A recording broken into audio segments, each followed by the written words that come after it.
Selamat datang di channel saya Serangga Gatal. Jangan lupa di subrek, like and share. Mimin doakan semoga kita sehat semua. Oke, kita mulai. Acang mengangkat kepalanya tanpa sadar, bertemu dengan tatapan Suyi, dan berkata, juga minta sesama Taois untuk memberikan petunjuk. Suyi berkata, tetaplah di sini dan lindungi teman-temanku secara rahasia. Saat aku kembali, aku akan membawa kalian semua pergi. Acang berkata tertegun, apakah Anda berencana untuk meninggalkan benua Changqing? Suyi mengangguk dan berkata, ya, sekitar 3 atau 5 bulan, aku akan pergi ke Belanda untuk jalan-jalan. Setelah jeda, dia melanjutkan, Anda juga tahu bahwa tanpa sumber langit biru, benua hijau biru ini pasti akan berkembang dan menurun seiring waktu. Peluang benar-benar habis dan layu, berubah menjadi dunia yang hancur. Bulu mata Acang sedikit bergetar, dan dia berkata dengan suara rendah, apa yang kamu katakan sangat benar, aku. Aku juga berharap hari ini akan datang. Dia, Grey Sparrow dan Kaisar Iblis Sumi semuanya adalah roh bawaan yang lahir di sumber langit biru, jadi tentu saja dia tahu yang terbaik. Jangan putus asa. Suyi tersenyum dan berkata, di masa depan, saya akan mencoba yang terbaik untuk melihat apakah benih Changqing dapat berubah dan berevolusi. Jika spesies tersebut sepenuhnya dipahami menjadi sumber dunia baru, maka benua Changqing secara alami tidak akan runtuh sepenuhnya. Semangat Acang terangkat, dan dia menunjukkan antisipasi, dan berkata, apakah kamu bisa melakukannya pada akhirnya, aku bersyukur. Berbicara, gadis itu bangkit dan mengucapkan terima kasih kepada Suyiji dengan sungguh-sungguh.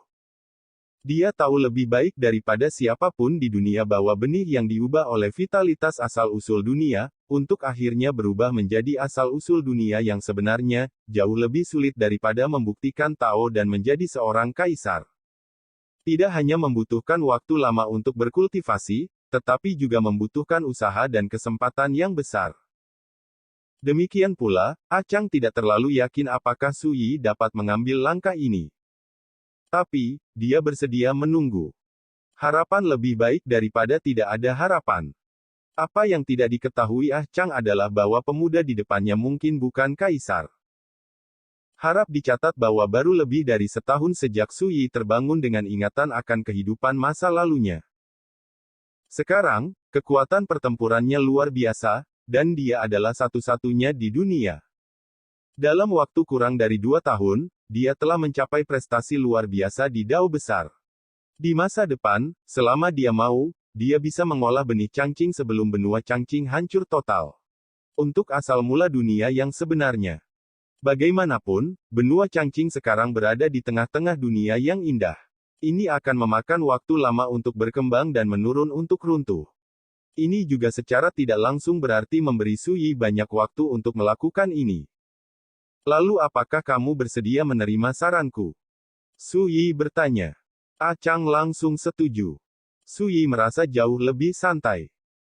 Dalam analisis terakhir, dia akan meminta kendonya di masa depan, dan tidak mungkin memberikan perlindungan kepada orang-orang di sekitarnya selama sisa hidupnya. 15 Mei. Orang tua buta itu kembali dari Chaos Xinghai, ditemani oleh Cha Jin, Wen Lingsui, Yuan Heng, Ge Qian dan lainnya. Ini tidak diragukan lagi merupakan kejutan bagi Suyi, yang hidup dalam bahasa sederhana dan tidak peduli dengan urusan dunia. Malam itu, ayolah, dia mengadakan perjamuan, minum dengan sekelompok teman lama, dan menjadi sangat mabuk. Keesokan paginya, ketika Suyi membuka matanya, dia melihat gurita merenung teh melilitnya.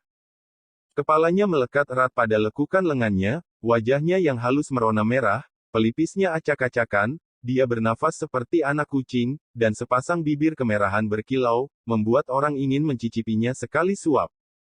Pinggangnya, di bawah cahaya kisi-kisi jendela, bulat dan penuh, dan lengkungannya menakjubkan dan bangga. Melihat ini, Suyi tidak bisa tidak memikirkan kegilaan tadi malam. Tubuh lama Tijin, ditambah dengan minum banyak anggur, tadi malam selama kultivasi ganda, dia tampak sangat berbakti dan nakal. Saya bahkan mencoba beberapa pose yang sebelumnya sangat saya tahan. Ini mungkin ketidakhadiran yang lama untuk memenangkan pernikahan baru, dan kemarau panjang untuk bertemu hujan.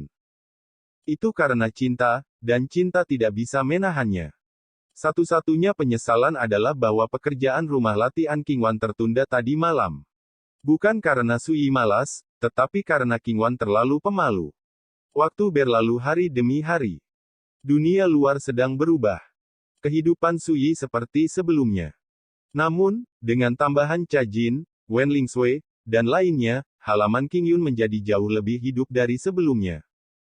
Suatu kali ketika Kaisar Xia datang menemui Sui di halaman Qingyun, dia merasa sedikit bingung. Di masa lalu, dia hanya orang kepercayaan Sui, hanya Wen Xinzhao, Yue Xichan, dan Qingwan. Tetapi sekarang saya menyadari bahwa dia pikir Sui terlalu sederhana. Pemuda ini, seperti makhluk abadi, sebenarnya adalah benih romantis. Namun, Huang Xia harus mengakui bahwa penglihatan Sui sangat luar biasa. Ini juga membuat Kaisar Xia diam-diam senang bahwa putrinya tidak memiliki belenggu dengan Sui, jika tidak. Ini akan sangat menjengkelkan. Jika Sui tahu apa yang dipikirkan Kaisar Xia, dia pasti akan mencibir. Memang ada banyak wanita di sekitarnya, tetapi satu-satunya yang benar-benar dapat disebut mitra kultivasi ganda adalah Qingwan dan Cha Jin. Tentu saja, ini tidak berarti bahwa Sui puas. Ini hal seperti ini antara pria dan wanita, bukan masalah berapa banyak wanita cantik yang mereka cintai, tetapi apakah mereka cocok secara emosional. Sama seperti ketika dia memperlakukan Wen Lingsui, dia selalu memperlakukan gadis itu sebagai adik perempuannya untuk dipelihara. Sui tidak seperti orang yang suka pilih-pilih yang ingin memiliki semua keindahan di dunia, apa perbedaan antara itu dan kuda? Hesu Xuanjun bukan orang biasa seperti itu. Tanggal 19 Mei. Terobosan. Di dalam kamar, Sui bangun dari meditasi dan menghela napas panjang. Pada tanggal 11 April dia melintasi Tribulation Breaking Realm di luar Jiuding City, dan dalam satu gerakan dia mencapai basis kultivasi Spirit Pace Realm. Sekarang, setelah selang lebih dari sebulan, kultivasinya telah mencapai tahap tengah dari fase roh. Di tahap tengah fase roh, tampaknya hanya langkah kecil, tapi bagiku, kekuatannya setidaknya meningkat sekitar 30%. Tidak ada lagi yang menyakitiku. Sui berpikir dalam hati. Di jalan spiritual dunia saat ini, dia tak terkalahkan di dunia, dan tentu saja dia menempatkan objek persaingan pada kaisar dari ranah Xuanzhao. Jalan Xuandao dibagi menjadi Xuanzhao, Xuanyou dan Xuanhe. Mereka yang menginjakan kaki di jalan Xuandao juga disebut kaisar. Kaisar alam Xuanzhao tampaknya hanya basis kultivasi dari ranah pertama Xuandao, tetapi bagaimanapun juga, dia adalah kaisar, dan itu tidak sebanding dengan peran jalur spiritual. Di Kyushu liar, jalan yang dalam seperti langit, dan kaisar seperti dewa. Di bawah kaisar, mereka seperti semut. Di mata para biarawan di Great Wilderness Kyushu, kaisar adalah eksistensi yang menakutkan berdasarkan jalan tertinggi, yang masing-masing memiliki kekuatan untuk menembus langit dan bumi untuk menghalangi 8 hutan belantara. Itu adalah kaisar dari ranah Xuanzhao, dan dia dapat dengan mudah melenyapkan semua karakter di bawah ranah kekaisaran dengan satu sentuhan jari. Sebagai master pedang Xuanjun di kehidupan sebelumnya, tidak ada yang tahu kekuatan kaisar lebih baik darinya. Karena pengertian, dia tidak akan menganggap kaisar sebagai dewa yang tak tergoyahkan seperti para biarawan di dunia. Dengan kata lain, di mata Sui, karakter seperti kaisar alam Xuanzhao juga bisa terguncang. Sama seperti dia sekarang, tidak perlu meminjam nafas pedang 9 penjara sama sekali. Dengan kultivasi fase spiritual, dia bisa melawan bagian dari kekuatan kaisar alam Xuanzhao. Bagian dari kekuatan ini tidak hanya mencakup jimat dan harta rahasia yang disempurnakan oleh Kaisar Xuanzhao Realm, tetapi juga merek wasiat dari Kaisar Xuanzhao Realm, Del. Menurut spekulasi Sui, ketika dia menginjakan kaki di alam roda roh, dia seharusnya sudah memiliki latar belakang untuk melawan Kaisar Kerajaan Xuanzhao. Dentang. Sambil memikirkannya, Sui mengeluarkan pedang Xuandu dan memeriksanya dengan cermat. Selama periode waktu ini, dia menghabiskan banyak bakat ilahi, dan dia menyempurnakan pedang lagi, dan kekuatannya juga berbeda dari sebelumnya. Lebih jauh, Nether Flame Sparrow sudah cukup untuk melahirkan tubuh nyata. Sampai sekarang, Netherflame Demon Sparrow tidak hanya sepenuhnya menyerah kepada Suyi, tetapi bahkan sangat mengagumi Suyi. Itu tidak bodoh, karena ditundukkan oleh Suyi, telah lama melihat kekuatan dan metode magis Suyi yang luar biasa, ditambah dengan transformasinya sendiri, bagaimana mungkin dia tidak mengerti, selama penjara memegang paha Suyi dengan kuat, itu tidak mungkin menjadi kaisar di masa depan. Sayangnya, Suyi tidak pernah setuju untuk menerimanya sebagai pelayan, dan hanya memperlakukannya sebagai karakter seperti pedang. Sementara ini membuat Netherflame Sparrow cemas, itu tidak berdaya. Sebelum alam roda roh, kekuatan pedang ini sudah cukup. Suyi diam-diam berkata. Pada saat ini, gerbang halaman-halaman King Yun diketuk. Segera, Wen Xinzhao datang untuk melapor, mengatakan bahwa pelindung Aula Mengpo, Sueye, datang untuk meminta bertemu dengannya. Suyi segera bangkit dan datang ke halaman. Teman Taoisu, saya datang ke sini atas perintah 9 pengorbanan untuk memberitahu Anda bahwa kami akan pergi dalam 7 hari. Jika Anda ingin pergi bersama, Anda harus bersiap terlebih dahulu. Melihat Suyi, Sueye melangkah maju untuk menyambutnya, dan kemudian dia berbicara langsung. Suyi terkejut dan berkata, aku tidak mengatakan bahwa kamu akan pergi dalam waktu setengah tahun, ini baru sebulan, mungkinkah ada sesuatu yang berubah? Gunakan kekuatan formasi terlarang ruang sekte untuk membawa kita kembali, dan waktunya akan ditetapkan dalam 7 hari. Suyi tertegun sejenak, dan dengan serius berkata, apa kesucian senior itu di mulutmu? Karakter yang bisa berhubungan dengan kuil Mengpo di Belanda di benua Changqing ditakdirkan menjadi mustahil bagi orang biasa. Sueye menggelengkan kepalanya dan berkata, bukannya aku sengaja menyembunyikannya, tapi bahkan aku tidak tahu persis di mana senior itu disucikan. Seolah khawatir Suyi tidak akan mempercayainya, dia menambahkan, belum lama ini, ketika senior itu menemukan kita, dia berkata bahwa dia juga dari Netherworld, dan bahwa dia juga seorang kenalan lama denganku, tetua ketiga dari Istana Mengpo. Pinjamkan kekuatan Aula Mengpoku untuk kembali ke alam baka. Hanya saja ketika kami bertanya tentang asal dan identitasnya, dia tidak ingin membicarakannya, tetapi mengeluarkan sepotong token Wang Chuan, mengatakan bahwa token ini dikirim oleh saya ke Taisang Sana hadiah dari para tetua. 9 pendeta kurban telah melihatnya dengan mata kepala sendiri, dan perintah Kuai Wang Chuan memang dari tetua ketiga Mahkamah Agung, dan itu tidak akan pernah salah. Mendengar ini, Suyi berkata, kalau begitu kamu percaya. Sueye menggelengkan kepalanya dan berkata, itu hanya bisa dianggap sebagai skeptis. Namun, ketika senior itu bergerak dan menghubungi saya, Mengpo Hall, kami akhirnya yakin bahwa senior itu luar biasa.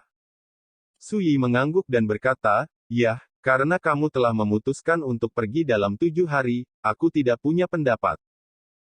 Segera, Sueye pergi. Sisa halaman King Yun berkumpul. Wen Xinzhao dan yang lainnya tahu bahwa Suyi akan meninggalkan benua Changqing, tetapi semua orang masih tidak menyangka bahwa dalam 7 hari, Suyi akan pergi, dan mereka semua bingung. Ini hanya kunjungan ke Netherworld. Ketika kamu pergi, itu tidak membuat banyak perbedaan.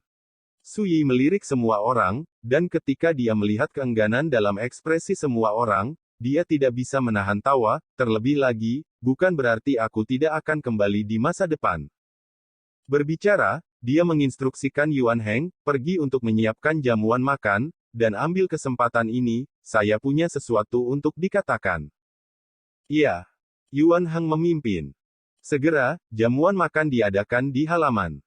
Semua orang ada di sana, minum dan berbicara.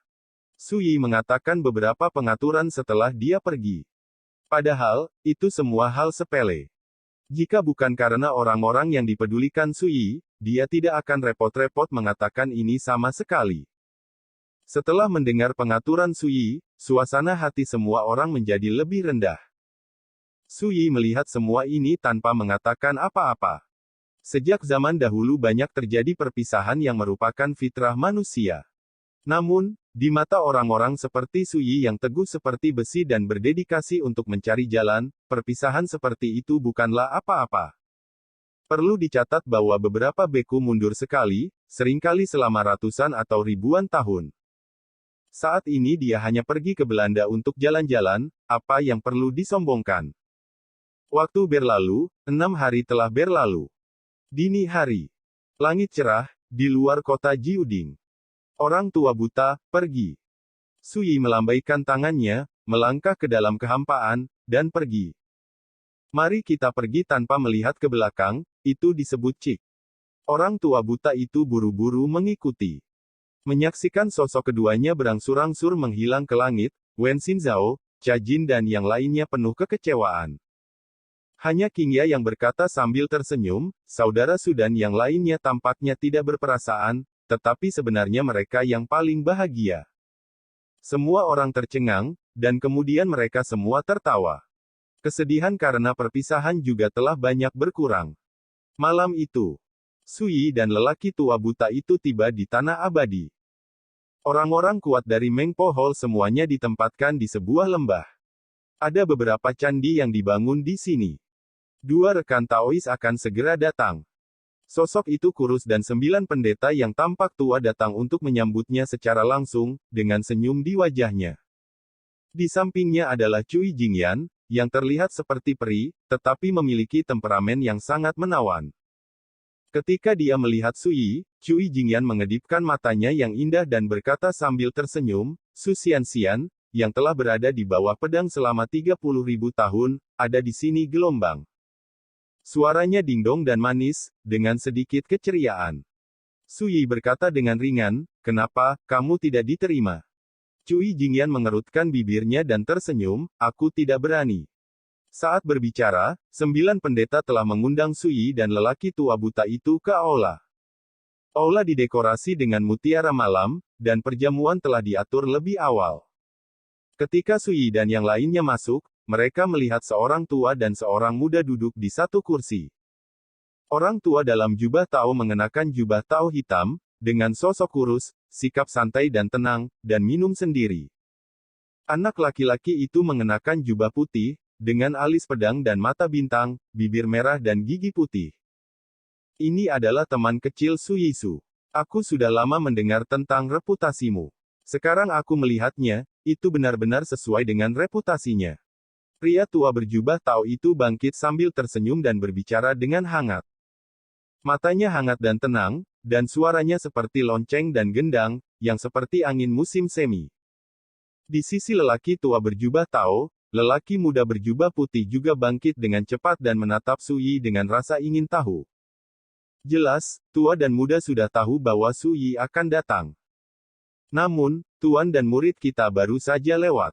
Karena beberapa hal yang tidak dapat dihindari, tidak nyaman untuk mengungkapkan namanya.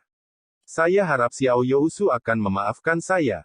Orang tua berjubah Tao melanjutkan.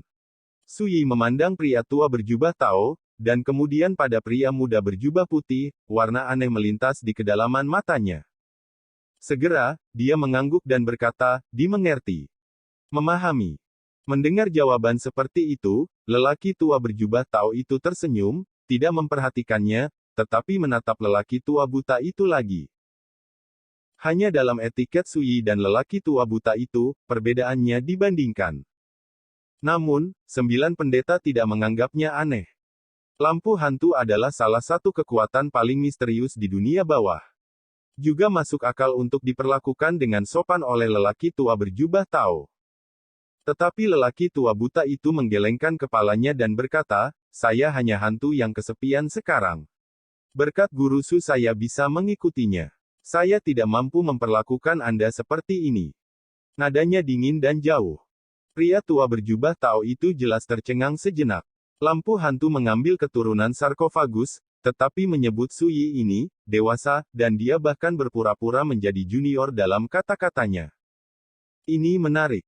Setelah berpikir sebentar, lelaki tua berjubah Tao itu berkata, maafkan saya karena telah mengambil kebebasan untuk bertanya kepada teman-teman, ratusan tahun yang lalu, ada desas-desus di Netherworld bahwa lentera hantu mengambil garis leluhur peti mati darah sarkofagus. Kematian yang tidak menguntungkan dari 5 teman penguburan, apakah ini benar-benar masalahnya? Wajah lelaki tua buta itu sedikit berubah, dan ada sentuhan kemarahan di antara alisnya, dan berkata, karena kamu tahu cara mengambil kebebasan, mengapa kamu menanyakan pertanyaan-pertanyaan ini? 5 pemakaman adalah tuannya, dan meninggalnya 5 pemakaman selalu menjadi hal yang paling menyakitkan yang tidak ingin dia bicarakan. Pria tua berjubah Tao tiba-tiba berkata dengan nada meminta maaf, jangan kaget, rekan Tao, ini aku, Meng Lang. Duduk. Suyi menepuk pundak lelaki tua buta itu. Semua orang segera duduk. Perjamuan itu sangat kaya, dan 9 pengorbanan sering dipanggang, dan suasana segera menjadi harmonis. Selain itu, lelaki tua berjubah Tao itu memiliki sikap yang sangat baik. Dia secara pribadi menuangkan anggur dan meminta maaf kepada lelaki tua buta itu, yang membuat lelaki tua itu.